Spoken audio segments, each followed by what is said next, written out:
What if I told you the Sidemen didn't actually break up because they stopped being friends? Right before the announcement, nearly £5.9 million completely vanished from the Sidemen's joint corporate balance sheets. In the multi-billion-dollar world of global capital, personal friendships are an institutional liability. KSI didn't quit. He was legally required to untangle his brand from a 7-person entity to prepare for the massive Prime acquisition. And they used a classic 2017 manipulation playbook to make you pay for it in free marketing. If you think a group that has survived a decade of internet drama would genuinely collapse over an uncoordinated personal spat, you are missing the massive corporate machine operating behind the scenes. This isn't a story about broken friendships. It's a structural breakdown of how the modern creator economy works when billions of dollars enter the room, proving that what looks like a cultural tragedy is actually a masterclass in corporate choreography. When the news broke, the internet did exactly what it was engineered to do. It picked sides, analyzed body language, and combed through old clips for signs of hidden tension. The mainstream narrative became entirely consumed by the emotional strain of a 7-man collective trying to sustain its chemistry under the relentless pressure of the algorithmic grind. Commentary channels flooded the ecosystem with theories about creative differences, burnout, and behind-the-scenes arguments over content direction. But while millions of fans were dissecting the awkward pauses in the Sidemen's official text response, a completely different, undeniable reality was being written in the public filings of Companies House, the UK's official registrar of businesses. On May 27th, an official legal filing for Sidemen Entertainment Limited went live, confirming that Sam Uwins, the foundational financial architect behind their overarching corporate umbrella, was no longer a director. To understand the gravity of this, you have to understand who Sam Uwins actually is to the Sidemen empire. He isn't just an accountant tagging along for the ride. He is the co-founder of M&C Saatchi Merlin's creator division, the strategic mastermind who took a group of teenage gamers and structured them into a diversified multinational conglomerate. He is the individual who signs off on the financial accounts, handles the tax structuring, and balances the equity distribution between 7 distinctly different individual brands. For an enterprise operating at this scale, encompassing restaurants, apparel, spirits, media distribution, and massive real estate portfolios, an executive change of that magnitude is never a casual event. It takes weeks of legal drafting, intense board alignment, asset valuation assessments, and rigorous compliance reviews. You do not accidentally execute complex corporate restructuring 4 days prior to a supposedly random, emotionally driven fallout.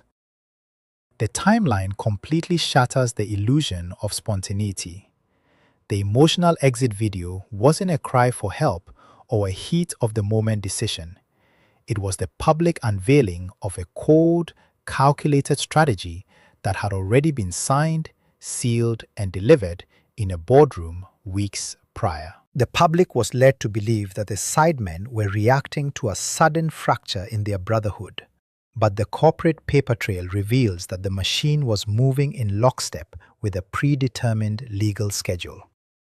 When an executive like Uwins steps down right before a major brand disruption, it is standard corporate protocol for ring-fencing liabilities and reallocating assets. It means the legal framework of the company was actively being rewritten to prepare for a massive shift in how its principal talent is utilized. The uncoordinated, raw nature of KSI's video was entirely intentional, a smokescreen designed to humanize a purely institutional maneuver. This inciting discrepancy exposes the massive gulf between the internet's perception of creator culture and the ruthless reality of high finance corporate law. We are conditioned to view the Sidemen through the lens of nostalgia, remembering the days of shared houses and FIFA commentaries. But the reality is that Sidemen Entertainment Limited is a high-stakes commercial vehicle.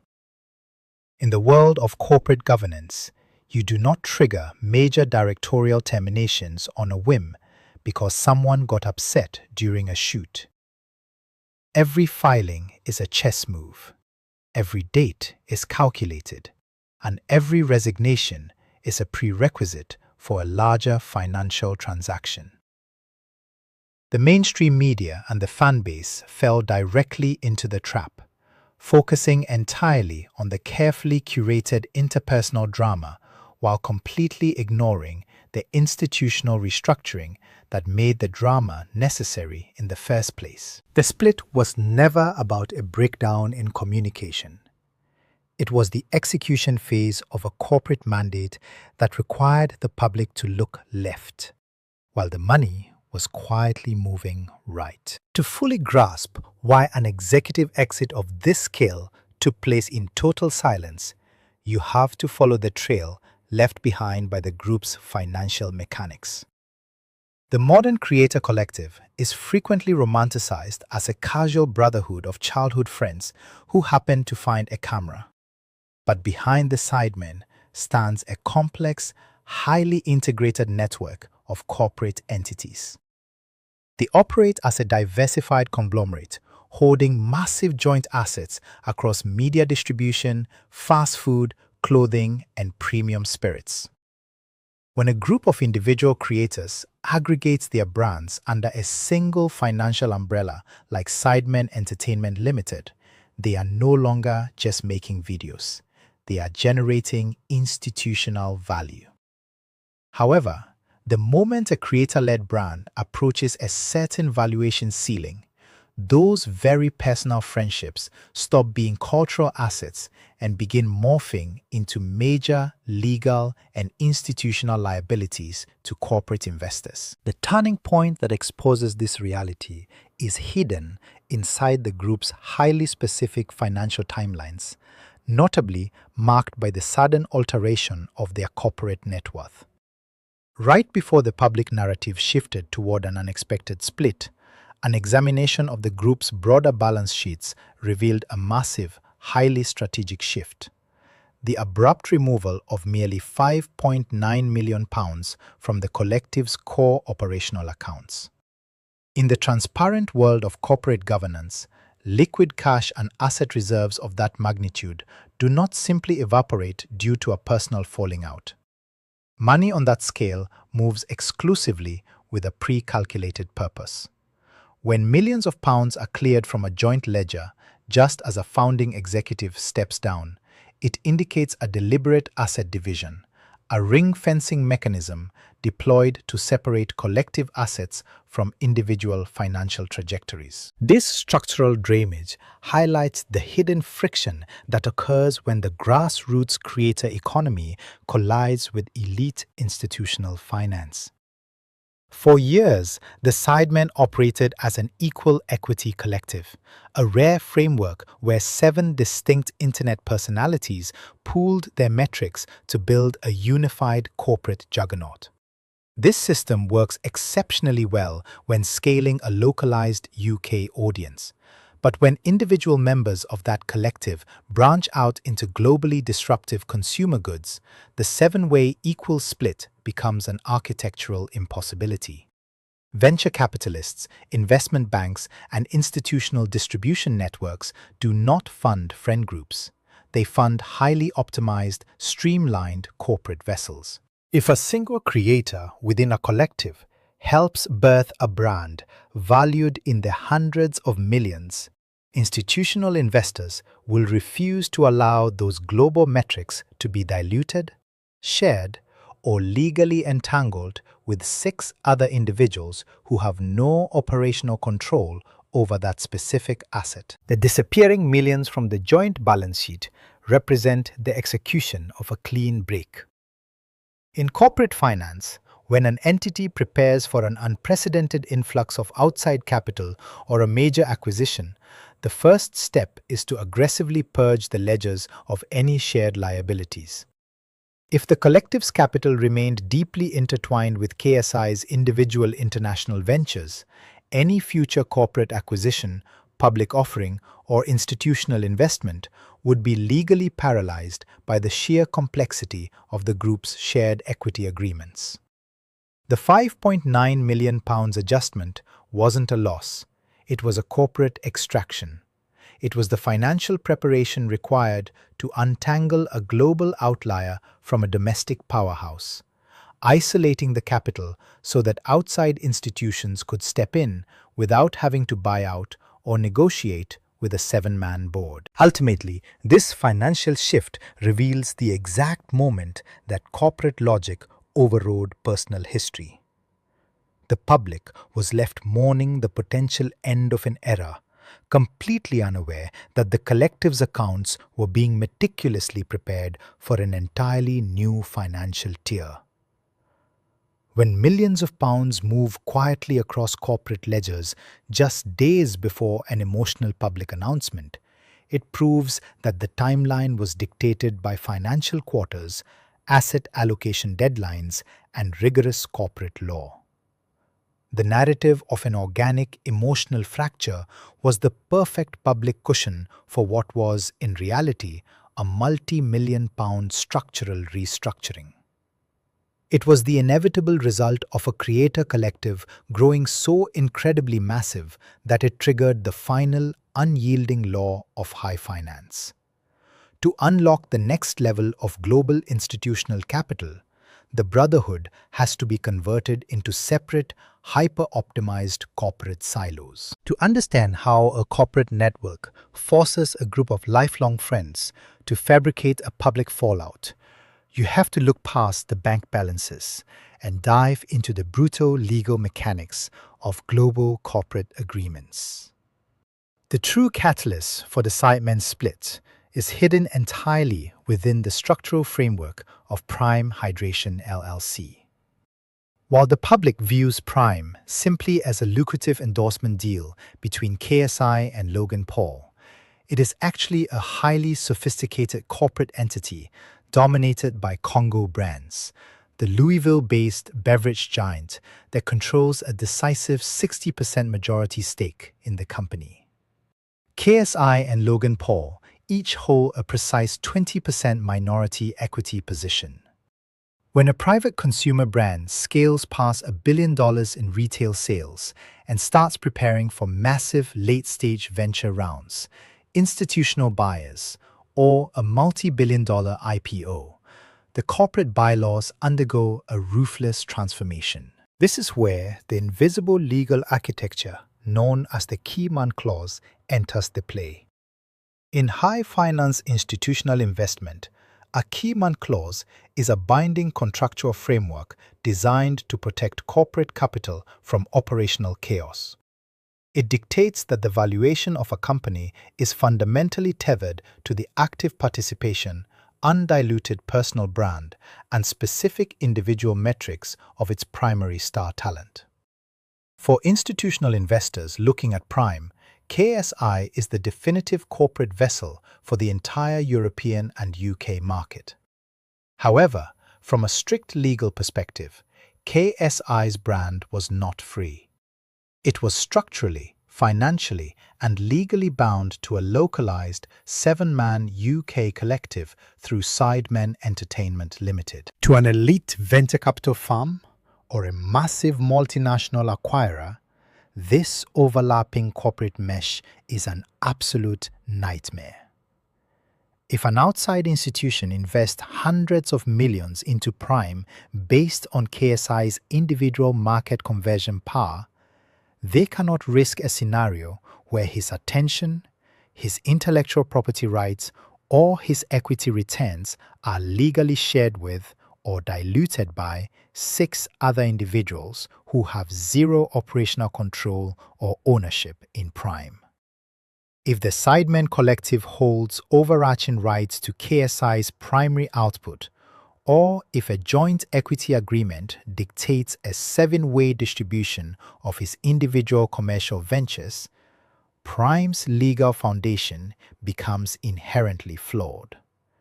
The institutional investors required a clean, absolute separation of intellectual property. To unlock global capital, KSI's individual brand metrics had to be entirely untangled from the UK collective, ring-fenced and isolated into a singular corporate silo that could be seamlessly integrated into Prime's future acquisition roadmap. This structural prerequisite triggered the execution of the distribution and allocation clauses written into Prime's core shareholder agreements.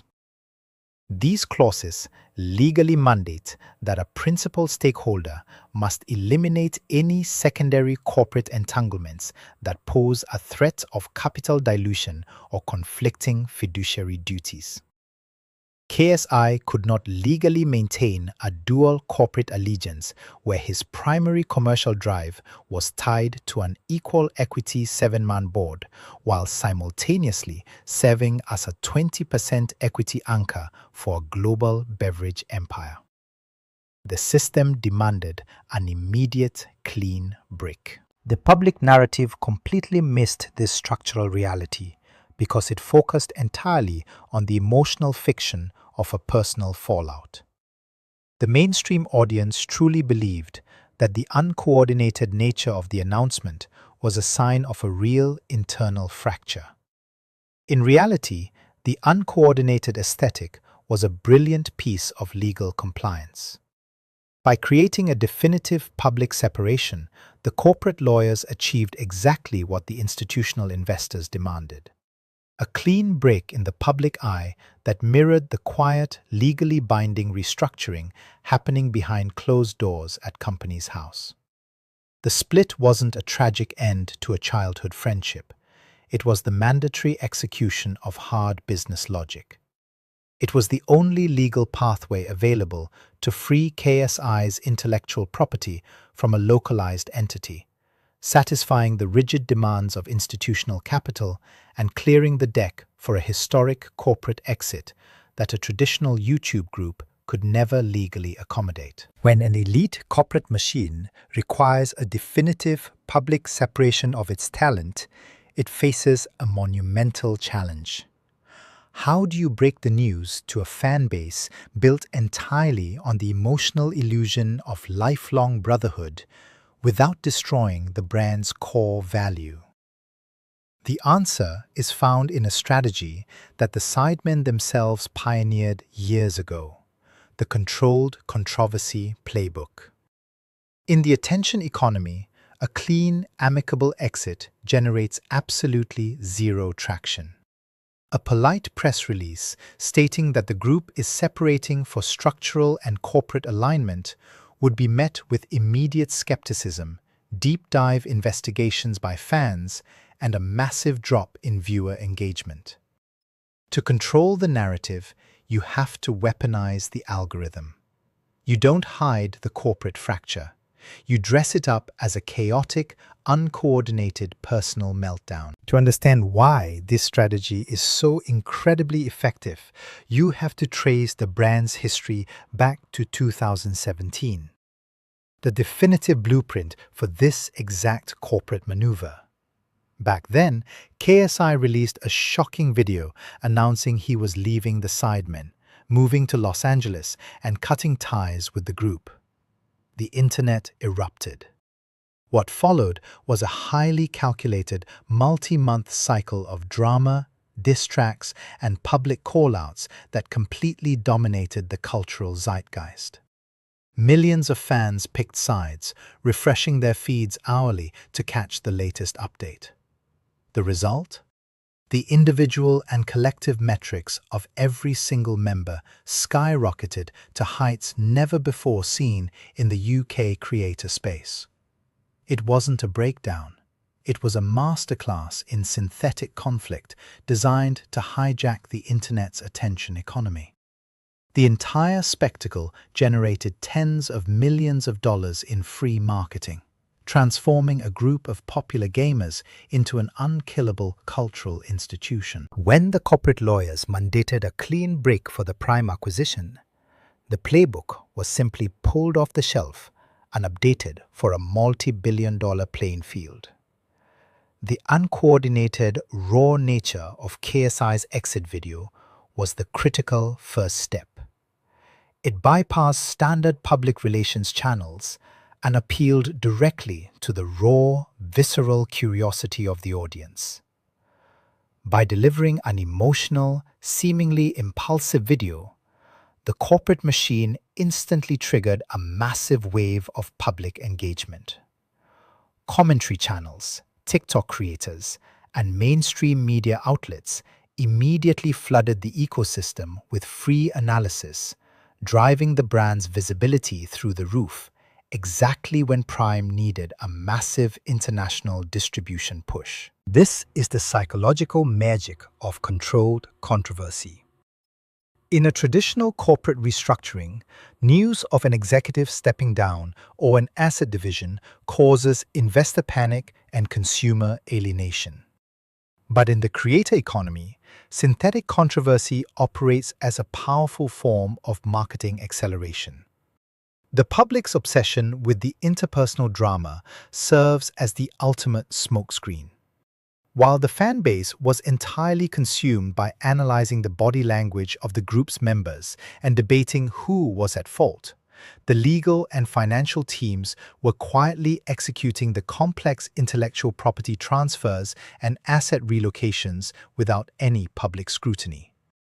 The controversy didn't destroy the brand.